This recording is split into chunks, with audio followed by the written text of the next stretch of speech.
we are, in front of the most famous Celtic monument in London. Does such a sight not inspire you to think about the ancient Celtic army in all its variety and fierceness? It is only right, and symbolically so, that we explore the 172nd Celtic army in front of this glorious ancient statue. During the 2nd century, Alexander the Great had to secure his northern borders before invading Persia. After defeating the Getae in his northern campaigns, he received emissaries from all people in the Danube region. Among them were the Celts, tall and haughty. Alexander knew little of them, so he decided to test them with a simple question. He asked them what they feared most in the world. He expected them to say, "You, Alexander, O great conqueror." He expected submission. The Celts looked at him and said, "We fear only that the sky fall and crush us, or that the earth open and swallow us, or that the sea rise and overwhelm us." The Celts, proud wild warriors, charging in a riot of multicoloured plaids and warpaint. They are the archetypal foe of the ancient Romans, the iconic counterbalance to the idealization of civilization and empire.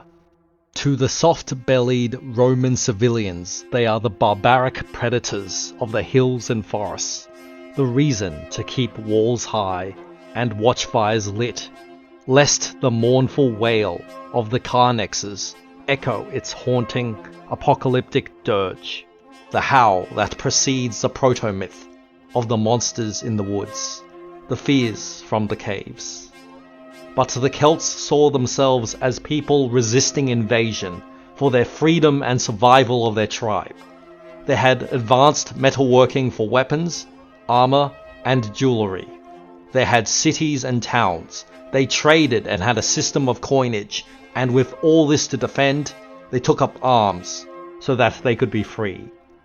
They were a spark of defiance against the Roman war machine, fighting stubbornly and with great fury, once even conquering Rome itself before eventually being overcome and subsumed into the empire.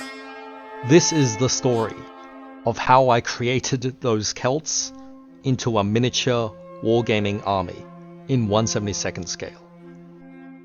The Ancient Britons are my first completed 1/72nd scale army. Strictly speaking, they are the second 1/72nd army that I've started. In 2011, in my high school wargaming club, I was introduced to the Basic Impetus wargaming rule set, and I chose the Imperial Romans because they are an iconic choice. I've always admired the aesthetics and conquering success of the Roman legionaries, but little did I know that I would gravitate to their archetypal adversaries years later. However, I don't really consider the Imperial Romans as a proper start to building a 1/72nd army, because I only made a single base that had a single painted Roman miniature on it, and then I expanded to 2 fully painted Roman legionaries, but I didn't paint any more Romans after that. All my other units were just unpainted plastic card proxy bases. After I left high school, I lost regular contact with 1/72nd wargamers, and I went back to my old love of Warhammer. I had always wanted to start painting and playing in 1/72nd scale again, because Games Workshop's monopoly on Warhammer irked me, and as I've gotten older, appreciated more subtle, grounded, and realistic themes and miniatures. I wanted to go back into 1/72nd, but properly, making a fully painted army. I wanted an army that would be fun to paint, with lots of colours. The Celts, with their plaids and tartans and character, with their aggression and war paint, were perfect for this. Barbarian armies are fun, although I think the popular conception of the Celts as barbarians is unfair. They had cities, advanced metalworking, and coinage, and so rather than go and finish my Romans, I decided on a whim to start the Celts. The Celts had a good miniature range from many manufacturers, and they just seemed like a fun, easy choice. So, Celts it was. I also thought with their plethora of bare flesh, it would be good to use them to hone my painting skills, because I had taken a long break from miniature painting beforehand, and I wanted to improve before I started painting samurai, which has always been my dream army in terms of aesthetics. So the Celts almost started as a practice army, in all honesty. There were a few flavors of Celt I could have chosen, but the main two were Gauls or Britons. I chose the Britons just because the Basic Impetus list has more chariots in it, and chariots really play up that different cultural aspect to me. 172nd Ancient British Celts also have a story built into them. They are hounded, subjugated people, yearning for freedom from Roman rule. They are guerrilla fighters, mistrustful of other tribes, yet needing them to rise up and reclaim their isle. That is a compelling narrative. Before starting any army, whether fictional or historical, I like to do my research. I read the relevant Osprey books to understand the tenor and atmosphere of Celtic armies. Celtic Warrior 300 BC to AD 100, Rome's Enemies No. 2, Gallic and British Celts of the Men at Arms series.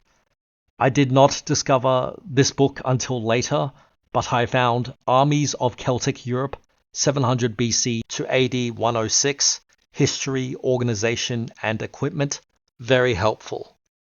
So, armed with knowledge of what a typical Celtic army would be like, it was time to use that knowledge to create themes for my interpretation of the Britons.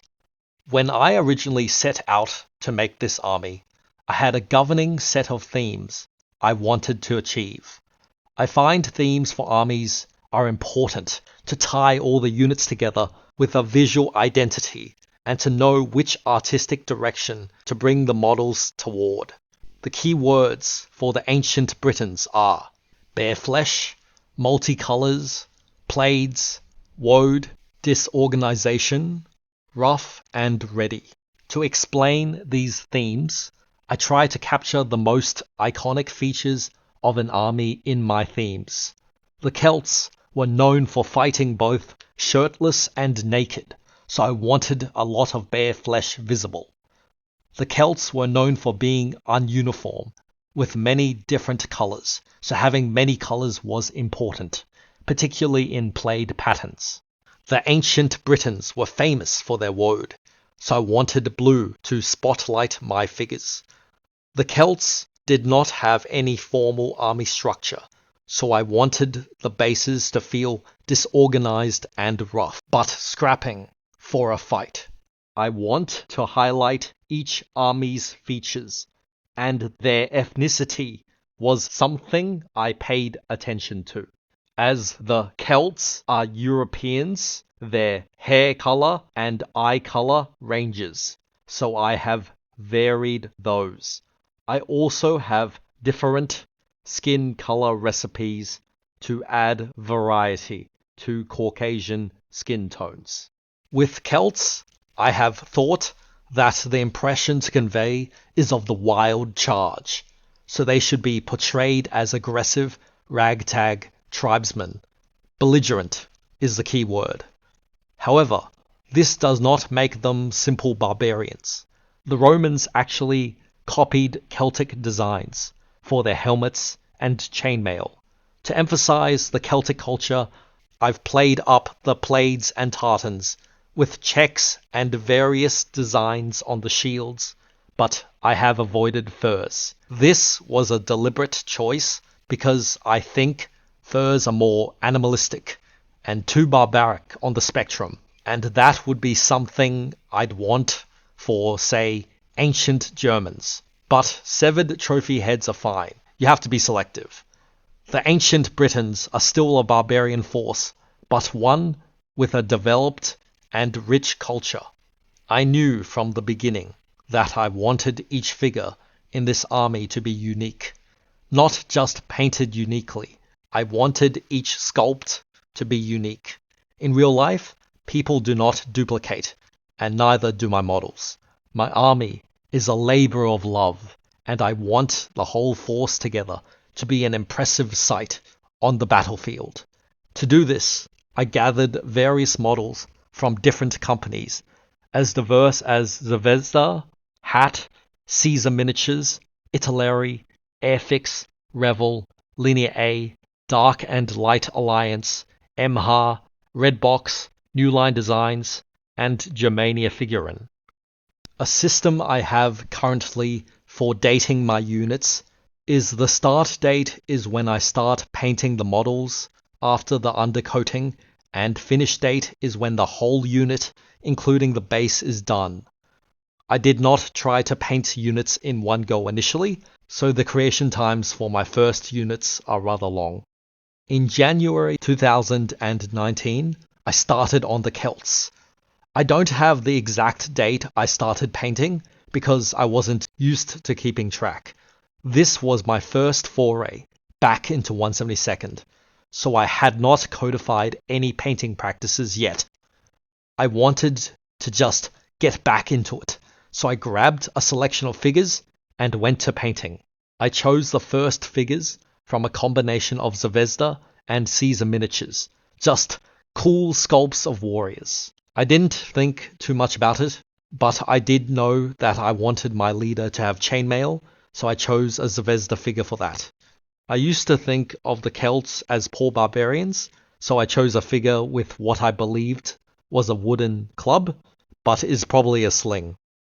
If I was making the unit today, I think I would make sure that all the members were armed with metal weapons. When I was painting, I was trying to keep the themes of the army in mind, but the woad-striped warrior was inspired by one of the Britons from Barbarians Rising. I thought the woad stripes looked neat. By accident, while choosing the sculpts, I chose a few spearmen, so this became my spear infantry unit. I basically finished the whole unit of the Burn Archie around the 12th of January 2019. I don't know when I started. I do know that I started making the base on the 19th of Jan in 2019. I got the sand down with gaps for the figures, and then I lost interest. I just stopped making it. For long did the Burn Archie suffer, neglected like so many of my children, until, finally, in mid-November 2019, I randomly decided to finish the unit, spray painted the base, and superglued the figures onto the base. On the 23rd of November 2019, I filled in the gaps between the figure's base and the unit base with sand. On the next day, I started painting the sand black. I didn't know how to name my units. I wanted historical accuracy, but I could not find information on how the Ancient Britons named individual units. I eventually found a Celtic dictionary online and found that there was a category for Ancient Britonic. So I just chose names out of that and named this unit the Burn Archie, or Battle Gap in Ancient Britonic. For some reason, I had it written down that this unit was started on the 29th of March 2019, but I don't know why, so this will just be one of those mysteries. Maybe that was the date I touched up on the figure's paint jobs, but I don't really know. So, this is the Spear Infantry unit. Burn Archie, 29th of March 2019 to the 3rd of December 2019. Battle Line Gap Peoples. I started picking the figures for the second unit on the 23rd of November 2019, just choosing what kind of unit I wanted. I believe this was when I started painting the unit too. With the second unit, the idea of mini-themes for units started to form, which meant that I wanted the units to be distinctive to each other. So at the time, I had some hat Roman auxiliary models I was going to use for my Imperial Romans in 2011. So I thought, why not use these models for the Celts? So a theme I decided for this unit would be that it would have some Germanic tribesmen represented by the hat models, integrated into the tribe. In retrospect, that was silly and not historically accurate. But that was what I was going with, so I decided to give them less plaid to mark out their status as impoverished refugees. I made the shields more patterned and elaborate for no real reason, just to differentiate it from the first unit. Using the hat auxiliary sculpts meant that two figures have clubs, so I was continuing the clubbing theme. They are refugees, they can't afford swords. I knew I wanted a chainmail armored figure for the leader, and a Caesar miniature sculpt did nicely. I thought it would be thematic to sprinkle some druids throughout my units, so my first druid went in here. This man I call Jesus, because a few of my friends have thought he was literally Jesus in a Celtic army. There you go. The shield pattern and base coats on two of the figures was painted by a good friend on a social painting occasion, and I touched up both figures later. Some of the figures are old miniatures given to me which I touched up. I wanted to incorporate the history of old models, but it also saved time in the painting process because essentially the base coat was already done. Is this lazy? Yes, but I think that is fine. So this unit is the club unit and the elaborate shields unit. I checked the Ancient Celtic dictionary and I came up to the word the medalweir, or reapers in Ancient Britonic. However, after checking it months later, I realized I had got the name wrong because the original word is modern Welsh. So I've now corrected it to the Ancient Britonic of Metella. Like with the first unit, I think the dating system is confused. I think I started painting these guys on the 23rd of November, but my base says I started this unit on the 17th of April. I don't know why this is, so yeah, another mystery. Let us move on. So this is the club-bearing, less plaid, elaborate shield unit. Metella. 17th of April 2019 to the 3rd of December 2019. Reapers. So making the third unit, I had some experience in painting Celts, and it was time to try something different and exciting. It was time for capes. I wanted to make a unit that seemed more elite, so this would be the unit with plaid and tartan cloaks.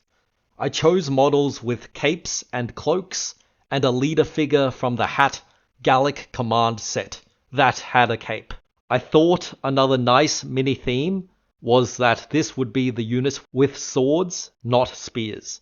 Swords need more metal in their construction and would be more expensive, so would be another mark of status. My mini theme was this unit would have no woad to differentiate it from the others. However, as my units are disorganized, my units rarely completely adhere to a theme. So one warrior is armed with an axe, and the standard bearer has no cloak. He is a rather blobby individual, inherited from a previous owner. I chose the casualty figure from the Caesar miniatures set because I wanted some variation.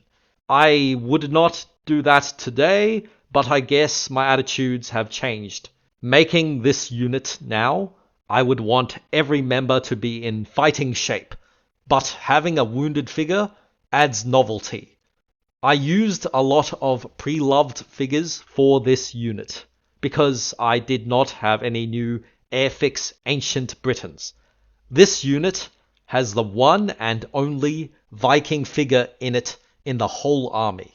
The Zvezda Viking Berserker sculpt works quite well as a Celt if you swap the shield. The Basic Impetus army list allows for some customization for the Britons. A unit of skirmishers may be taken out, and in return, 2 melee infantry units gain higher melee effectiveness. I thought it would be practical to mark out 2 of my units so I could use them as stronger units. So I decided to make this a visually more elite unit, with the capes, but also a standard bearer. As I was making this unit, I began conceptualizing the idea that woad was more primitive, a clutch in place of armor. So my more elite units would have less woad, and my more lower status units would have more woad. I noticed by figure selection, only 2 figures have shirts, and 3 figures have horned helmets. So these became mini themes of differentiation too. When working on projects, I used the internet as a primary source of inspiration. I quite liked Philotep's figure blog. Seeing his plaid was my first inspiration for my own plaid of the technique of just crossing lines and highlighting the intersection, and I tried to imitate the color scheme from his Khan Explorer as a tribute to one of my first miniature inspirations. This figure's horns are also painted as if taken from an animal. It would probably be more historically accurate to make them bronze, but I like it like this. So, this is a cape-wearing, woadless, shirtless, horn helmet swordsman unit. I came up with the name of the unit by combining different words in the Celtic dictionary, as I was running out of easy names. So, Colgogriff, or Sharp Talon, or Sharp Warriors, was started on the 29th of March 2019 and finished on the 4th of January 2020.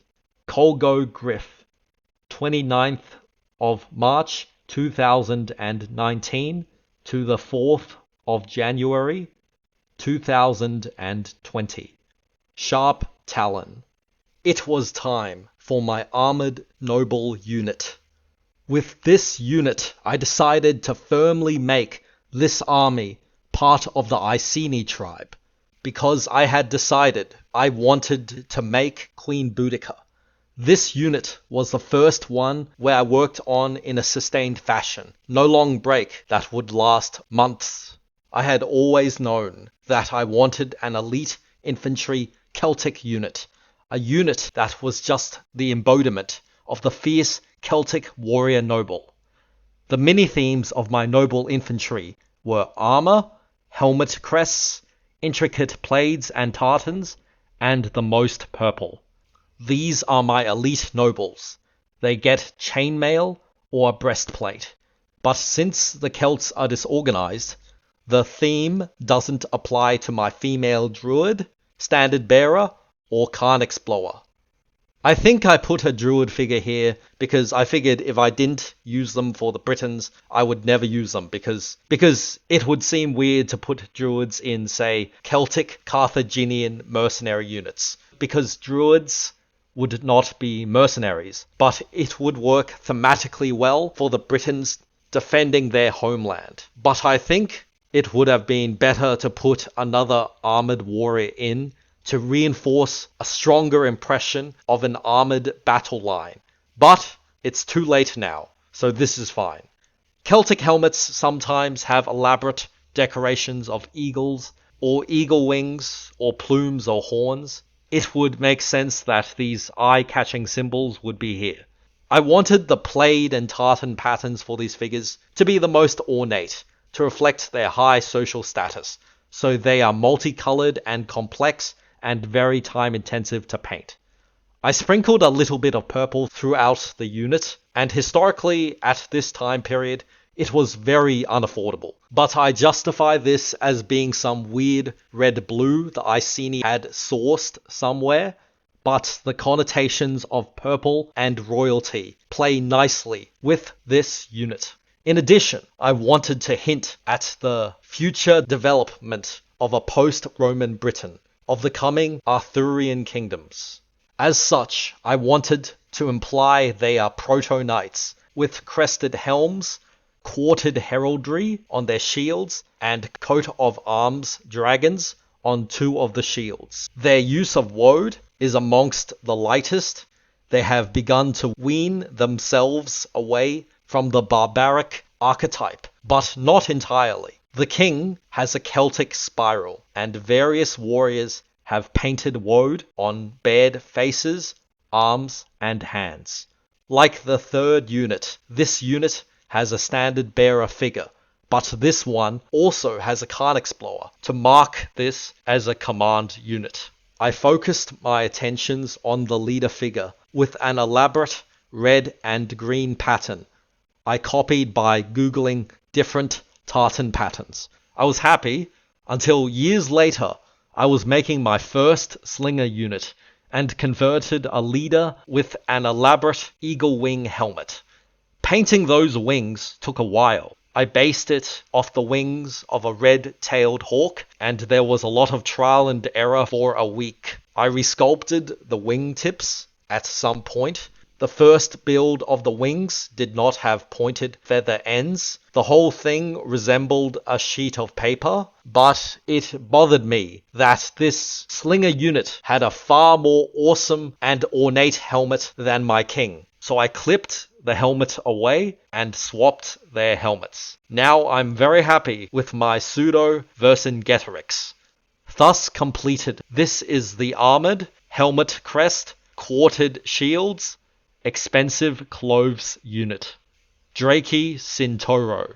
5th of January 2020 to the 18th of March 2020. Dragon who is first. My first chariot unit was a scary proposition.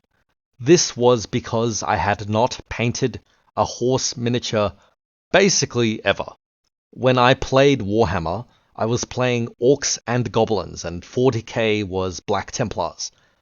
None of those had horses, but horses are real things, so if you screw it up, even a normal person can tell. I just did not know how to paint horses. So Google was my friend again, and I experimented with how to do it, and basically I decided I liked the way light reflects on a horse's coat, so I have very shiny horses. When selecting the models for this unit, I first had to decide how many chariots would actually go on a base. The Basic Impetus system has guidelines on base sizes, and I could fit 2 chariots onto it, but I could just be lazy and make a single one. I was very tempted to just be lazy. However, I figured that if I was going to make this army, I had to do it properly. So I've seen that my infantry basically fit 4 figures per rank in terms of frontage, so it made sense to have 4 horses in terms of width. The longer chariot base also accommodated the size of the chariots nicely, so 2 chariots per base it was. I had a pre-loved Airfix chariot I wanted to touch up, but I needed a passenger for one of the Hat Celtic chariots. The reason was I had bought the Hat Gallic chariot with Warrior Queen set, and I was saving the Warrior Queen for my next unit. So I had to choose another passenger.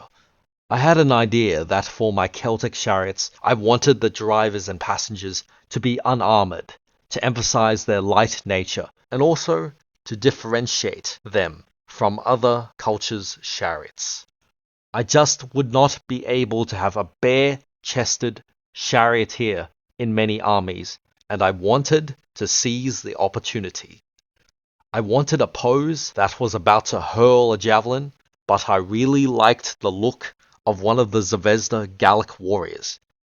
But I had already used the sculpt, so I took the head from an Emha Saxon warrior and replaced the head of a Zvezda sculpt. Then I green stuffed limed hair and added a mustache for that iconic Celtic look. When painting the figures, I wanted to give them elaborate plaids and tartans because they are upper-class warriors who have access to chariots. As one of my passengers was bare-chested, I decided to give him woad. I had already decided that woad was a primitive throwback in this army, and as chariots are outdated for warfare in this time, it made a nice thematic link. The charioteers are thus old-fashioned warriors fighting in an old-fashioned manner. When painting the horses, as they were my first horses, I wanted to try a few different coats, which ended up being different from my queen chariot unit, with each cart being pulled by horses of the same coats. Therefore, a mini theme for this unit was its diversity of horse colors. This unit was essentially my prototype for how to paint horses and make chariots in 1/72nd, but it helped that the Airfix model was already partially made, which sped up the unit creation process, and I took those lessons in preparation for my leader chariot unit next. This is my less adorned, diverse horses charging chariot unit. Duo a Carbanto, 19th of March 2020 to the 29th of March 2020. Brightly shining chariot. The Iceni Queen chariot unit, the Boudicca chariot, was always going to be the most time-intensive unit to make.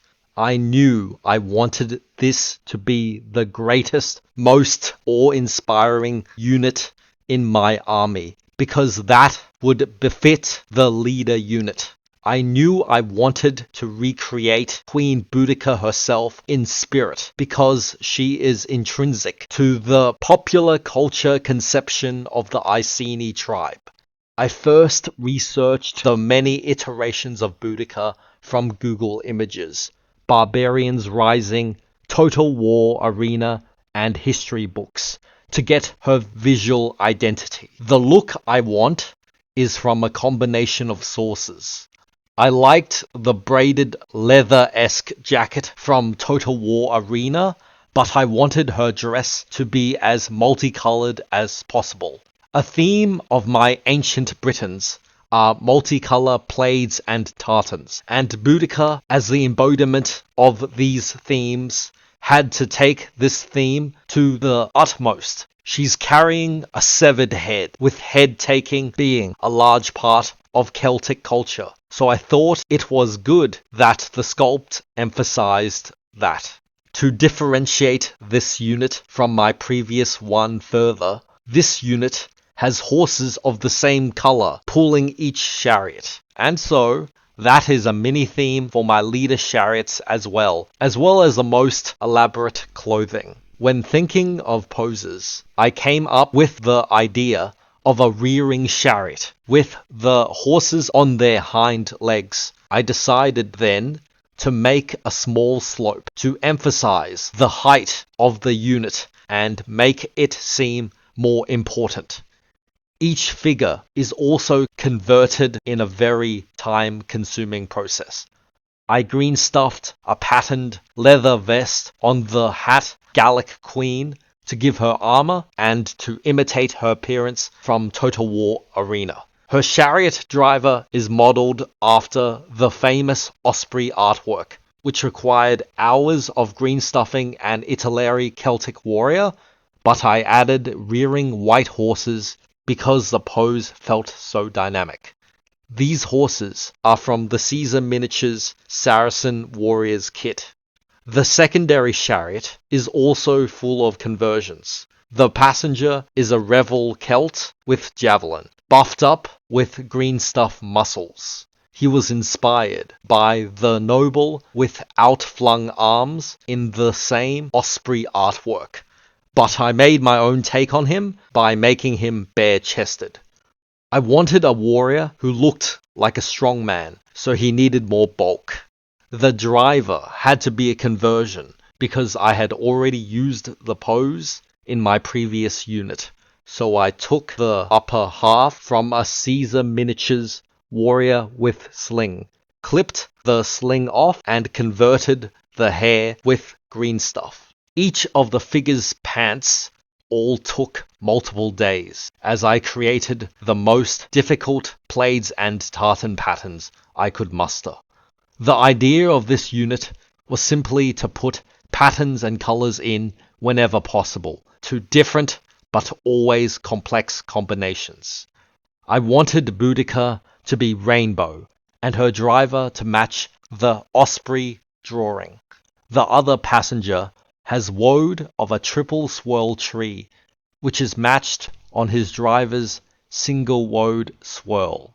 Again, the lack of armor and use of woad hints at the chariot unit's primitive nature. The idea of the woad swirl actually came from Rome Total War II Iceni units. The driver is a blend of the standard hat chariot driver and a Caesar miniatures warrior torso. His pants are actually modeled after my own former pajama pants. This is my queen's elaborate matching horses, surveying and commanding chariot unit. Ardu Rota, 5th of April 2020 to the 17th of June 2020. Noble Chariot. It was time to make my first light cavalry unit. Making 2 chariot units had improved my confidence in painting horses, and I knew the cavalry would be easier and less work because I would not have to paint chariot carriages. The last unit was very draining. I needed a break before starting this one. I wanted something easy and nice to get back into the swing of things. So the first thing I did was conceptualize the look of the unit. What did I want the light cavalry to look like, and what atmosphere to invoke while adhering to the broader themes of the Celtic army? I thought of the archetypal cavalry charge as a good place to start. So remembering the use of styrofoam for hills with my queen's chariot, I used it again to make a hill to simulate a downhill charge for this unit. I decided at this point that the next cavalry unit would be more static, waiting for a call to action.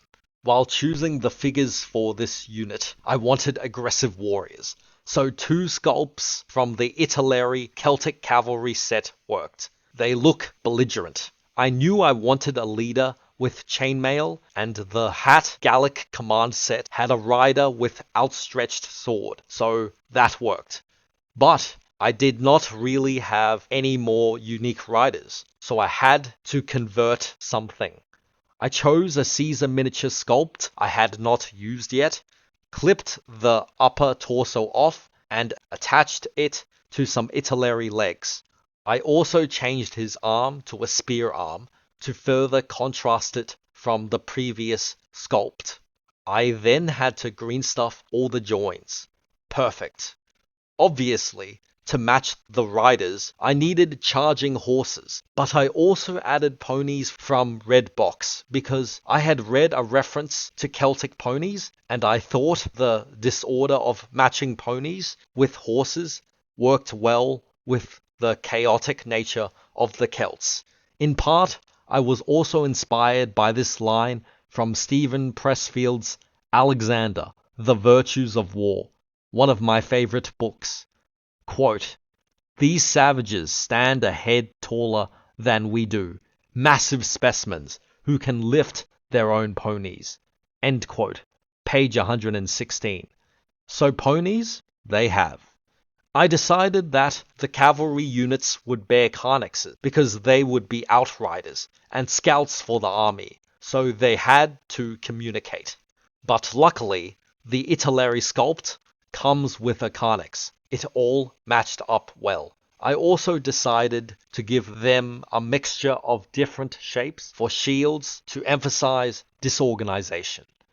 As horse-owning nobility, this unit's woad warpaint is very elaborate, full of swirls, as opposed to the simple blue smears of the burn archi or the future slinger or javelin units. I wanted to do some woad warpaint on the horses themselves, but I could not bear to alter the colors of the horses.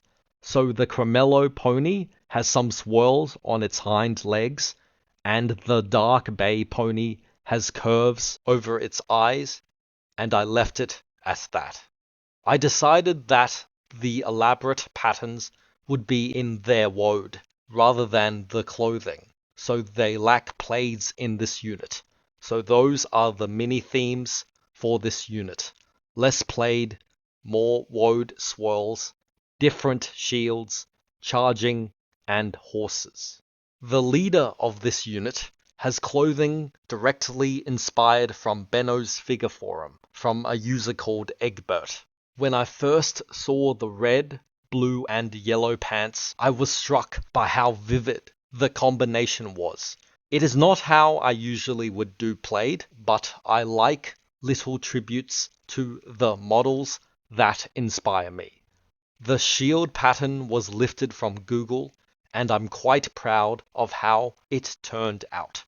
It's probably my favorite shield in the whole army. I wanted the horses to have as many different coats as possible because the Celts are multicolored. The horses should also fit the themes of the army. So we have brown or dark bay, dapple grey, chestnut, and cremello. It was quite difficult to research the unit names for the Ancient Britons. I was running out of viable names, so I resorted to using a Roman British name, the Gabran to Vicum.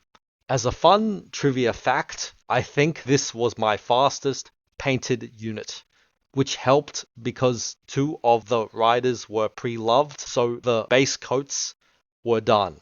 But I also really just pushed myself to do this as fast as possible.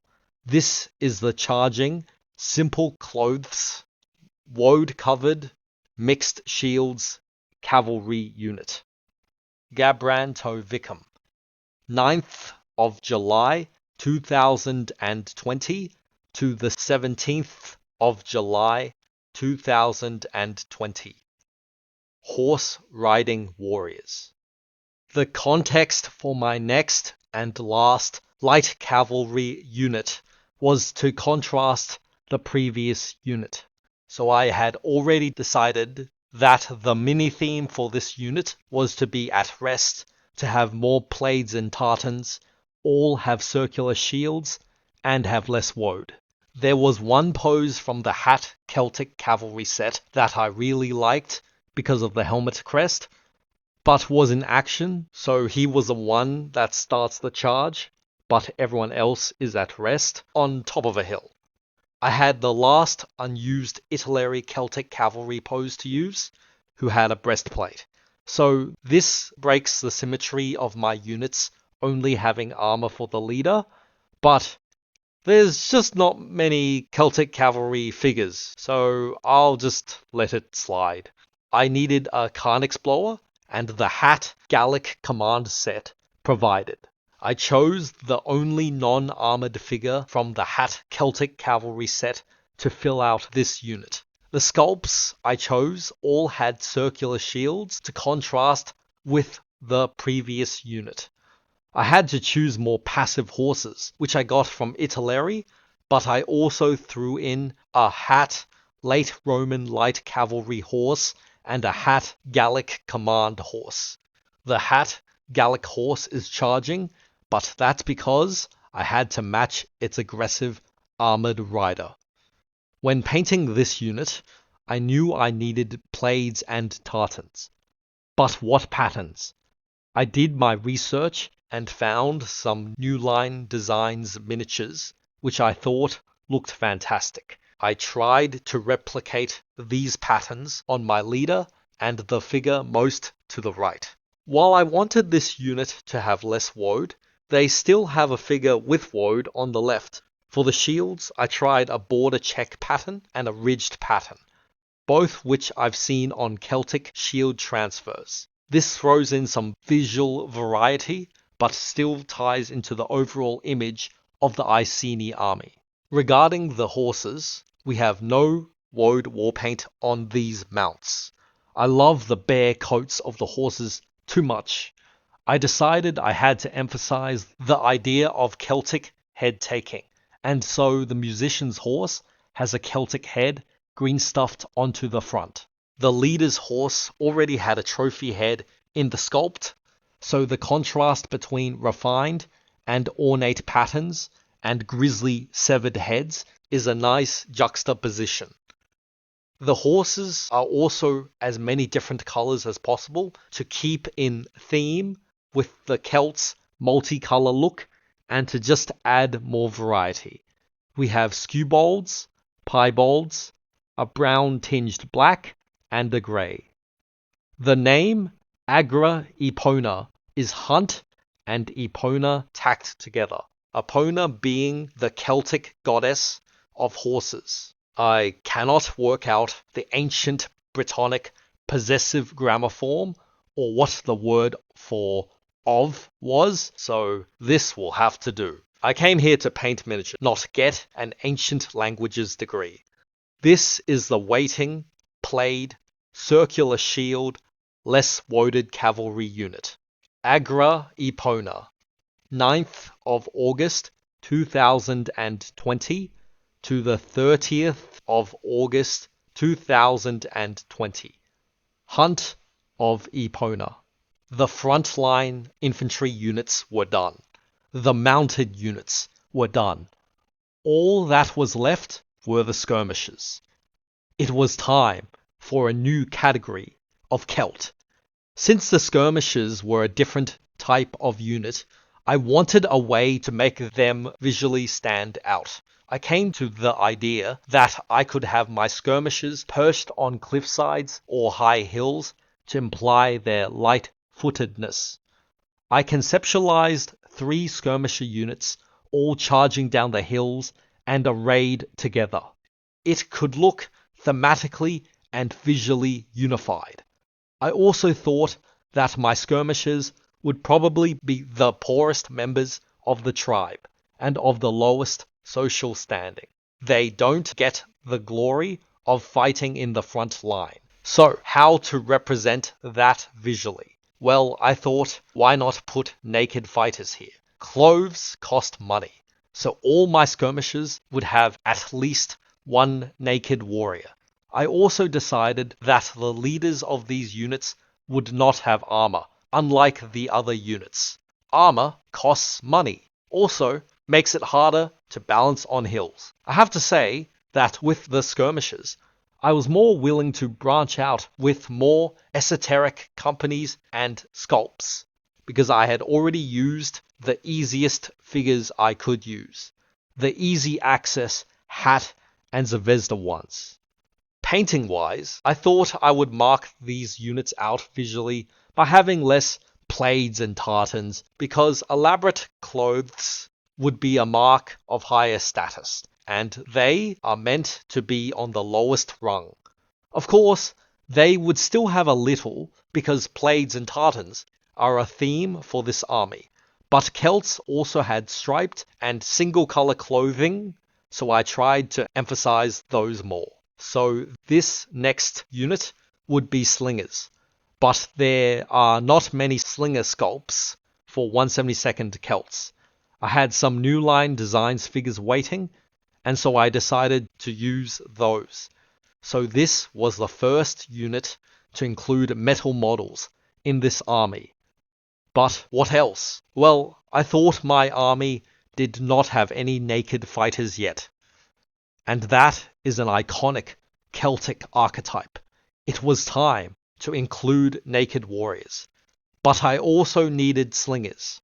I decided that as long as at least half of a unit was armed with a certain weapon, then it would count as that unit type to me. That was a minimum visual fidelity. I chose a hat Imperial Roman Auxiliary Sculpt as another slinger, and then I had run low on sculpts. I needed more slings and slingers. But I also wanted more naked fighters. It was time to convert. I chose 2 naked female Celtic fanatics and looked for poses that could feasibly hold a sling. Oh, found one. And green stuffed a sling. A sling is just like a loop, so it's very easy to make. I already had 4 slings. I did not have a slinger leader figure, and manufacturers do not seem to make them. So I decided to convert my leader out of a Caesar miniatures Celtic warrior legs and sword arm, and a torso from the Italeri Celtic cavalry Carnix player. The head was green stuffed with a mustache, and I began sculpting eagle wings for his helm to give him a Vercingetorix style helm. I've mentioned this for my armored nobles unit, but as I finished the helmet, I was super impressed by it, and just increasingly bothered that it was so much better than my armored nobles leader's helmet. Eventually, I cut the helm off, swapped helms with my king model, and green stuffed the join with hair and a helmet brim. I included a hat Carthaginian allies figure because he was naked, and a revel charging Celt because it looked so dynamic going downhill. I also included the second naked female fanatic because the army thus far was very male, and I just liked the sculpt. I already had a queen and a female druid, but the Celts were known for having women warriors, which not every ancient's army could claim with historical accuracy. So yeah, I like my armies to be as distinct from each other. In terms of painting, I wanted this unit to have the least amount of decoration or plaid, being the lowest status warriors in the tribe, along with the other skirmishers. One of the warriors has a plaid cloak, the leader has plaid pants, and that is the extent of plaid patterning. The female naked fanatic in the back rank has a splattering of white paint or chalk under the woad. I was trying to get some religious fanatic vibes there. It's actually based off the concept art of a Rise, son of Rome barbarian. So there was a lot more single colors and a few stripes. I wanted to also explore different skin tones with this unit. I have 5 different skin recipes in this unit alone. Tanned flesh, barbarian flesh, Talon flesh, bleached bone, Cadian flesh tone. I painted their hair in a mixture of colors, and this unit has the most diverse hair colors. So that became a point of differentiation. When I was first making the base, I used to think that the hill is too high because it's so much higher than my other unit hills. But I kept it. It was also a good chance to create a diorama base. The warriors are either charging downhill into the foe or are perched up high with a last volley. This is the naked women, less plaid, stripes, multi-hair color, skirmisher unit. Lummo Warret, 30th of October 2020 to the 25th of December 2020. Naked Deliverance. To make my second unit of skirmishers, I already had a precedent to follow from my first unit, so I just needed mini themes to differentiate this unit. I knew they had to be slingers because the army list demands them, but I had latitude in executing the idea. The narrative for this base came from a combination of two factors: the height of the skirmisher base and the boulder pushing sculpts by Linear A. The height of this slinger unit allows the base to tell a story. In this case, the slingers are hurling rocks from above, while the warriors in the first rank are charging into close quarters. It is a dynamic and thrilling story. Meanwhile, the figures from Linear A, Hannibal Crosses the Alps, Set 5, has many evocative, characterful poses of Celts levering or pushing boulders upon enemies below. When I saw the masters of this set, I knew I wanted to use these for my slingers. The strength of the Basic Impetus basing system is there are many models on one base, allowing a scene to be set, and grouping these boulder pushing models with slinger models allows people to see that they are part of a slinger unit at first glance. Slingers throw rocks. These guys are pushing rocks. It's the same kind of vibe. I knew I needed a Khan Explorer and a leader figure. I had managed to avoid using the Zvezda Khan Explorer thus far because I had been specifically saving him for this unit because he carries a sling, so it was a perfect fit. I also needed an unarmored leader figure. I had a Revel Celt lying around that worked nicely, but I gave him a green stuff sash because recent depictions of Celts seem to give them sashes over chainmail, and I liked the look, and so I also gave him a sling. I figured that this was a slinger unit, so I should have an actual slinger for my leader. I hadn't used the Airfix slinger yet, and I had been saving the sculpt for a slinger unit. So in he went. Now, for the front rank, I was happy filling it with close combat warriors, charging downhill. I knew I wanted to use two of the Linear A sculpts. They were so dynamic and full of movement. They fit the slope of the hill well. I chose the charging naked warrior because I needed a naked warrior to continue the naked theme for the skirmisher units, and the figure is full of action and vigor. I also chose a leaping miniature for similar reasons of dynamism and power. The final figure to fill out the unit was a personal favorite, the Caesar Miniatures Trophy Head Taker Yelling Guy. What a pose. What an iconic stance of defiance and barbarism. Because I've used so many of the recent Linear A sculpts, a lot of members here have limed hair, which is blonde. I also decided to paint a lot of woad on the members here, because there's so many shirtless guys. I had more space, but there's less naked warriors, which are newer introductions for my army. So I wanted my first naked warriors to have no woad, so we can see the purity of the uncovered human body. So woad application here made more aesthetic sense. The lone naked warrior makes this the least naked skirmisher unit. When painting this unit, I kept the core themes of the army in mind. There are plaids, bare flesh, woad, and disorganization.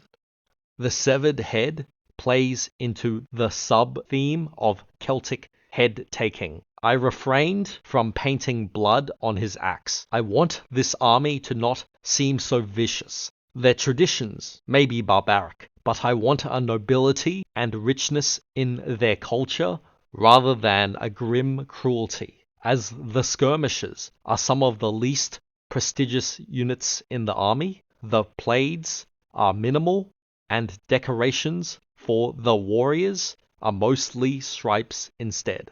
The leftmost linear A figure in the front rank has had a very watered down blue applied as woad warpaint, and this is my attempt at a new way of painting woad, almost like a very light smearing across the body, as inspired by the Iceni units in Rome Total War II promotional art. I've painted the revel leaders' helmet wings white to keep them simple, which is different from all the other winged helmets in the army. He is the leader, and so is the highest status warrior in the unit.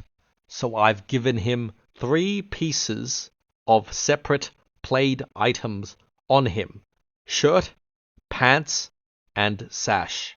This is the limed hair, blonde, most woad painted, and least naked skirmisher unit. Gueltijo Tabla, 18th of November 2021 to the 7th of December 2021. Wild Sling. I was waiting for a delivery of Celtic miniatures from Germania Figurin before I could start my final unit in my army. The physical constraint of waiting for delivery transformed into a mental constraint of other projects. Many months passed, even after the delivery arrived. I was attempting to build a Sengoku period Japanese army, but I was waiting for a delivery for that army. While waiting, I realized I had a painting gap that I could use to finish my Celtic army. It was finally time to end this. I had conceptualized the sculpts for this army for a long time. I knew roughly what figures I wanted to constitute the final unit. I had been sculpting a Queen Boudicca figure from years ago, inspired by the Civilization V video game, specifically for this unit.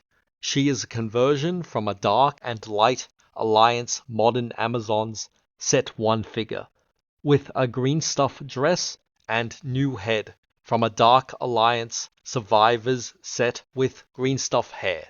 Such a unique figure deserved a place. I knew I also wanted to use the Linear A Peter Connolly illustration lookalike, because I like my references. The miniature is also unarmored and has an ornate helmet decoration, which matches my other skirmisher leaders. He originally wields a spear, which I drilled out and replaced with a javelin, as I want my leaders to be armed with the mainstay weapon of the unit. In terms of choosing my other figures for this unit, I wanted themes that were different from my previous skirmishers. I decided that this would be the Naked Men Redhead unit, so I needed more naked figures. The Hat Carthaginian Allies figure is naked. I green stuffed anatomically correct penis and testicles onto the model for realism, and he was good to go.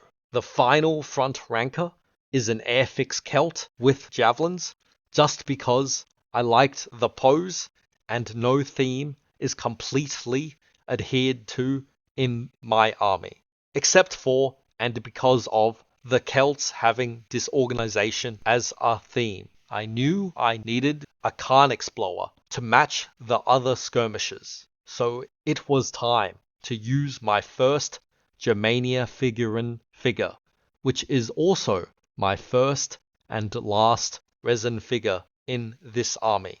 I still had a naked fanatic from New Line Designs I wanted to use. My last 2 choices for unit inclusion were both from the Linear A Celtic set. I chose the kneeling figure, being a unique pose I could not use for many other contexts, so I chose him, drilled out his spear hand for javelin. My last choice was the standing javelineer pose, which is strong and determined, already has javelins, and could possibly be naked, matching the theme of this unit. So, with the unit members chosen, I got to painting. I wanted this unit to have the least played, as compared to the first slinger unit, which has less played. We're going one step further. This was also going to be the redhead unit, so I wanted to maximize the ginger hair when feasible. I painted Civ 5 Boudicca first, using game screenshots as references to replicate her look. I painted the leader as closely as I could to the original Peter Connolly drawing, but the shield was a little small for all the little black marks. The hat, naked front ranker, has a different style of shield. 2 colored rims against a dark blue background. The Airfix front ranker was given a multicolor shield to fit with the theme of Celtic multicolors, while I kept his clothes simple. The skirmishers are poor, and this unit has the least played. However, I gave the Khan Explorer some played to mark out his higher status and red hair, of course. I wanted the new line designs to have no woad marking, contrast with the other naked figures. When painting the kneeling Linear A figure, I gave his pants the new rust grey treatment, the first in this army, because I did not own the paint before. Time was spent on the shield to give him an eye-catching pattern, using a different quartered color pattern of pink and teal. When painting the last Linear A miniature, I wanted to see if I could include any new designs for shields, and found an inversed horse design I liked, paired with a red and white checkered pattern, which is a common Celtic pattern.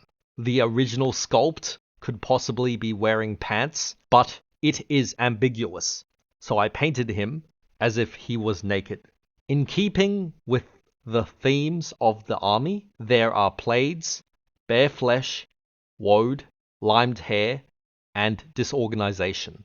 There is only one proper instance of plaid in the whole unit, with Boudicca's pattern not being strictly played. I had given 4 members of the unit red hair, and there are 3 naked men. So those are the mini themes for this unit. This is the naked men, least played, redhead, skirmisher unit. Labaro Delgo, 18th of June 2023 to the 27th of June 2023. Boastful pin.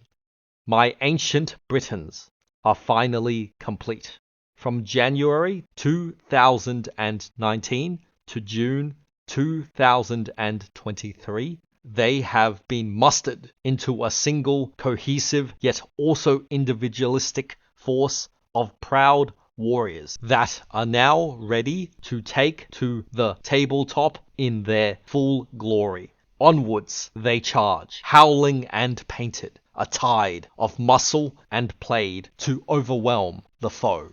Iceni Britons, approximately the 12th of January 2019 to the 27th of June 2023.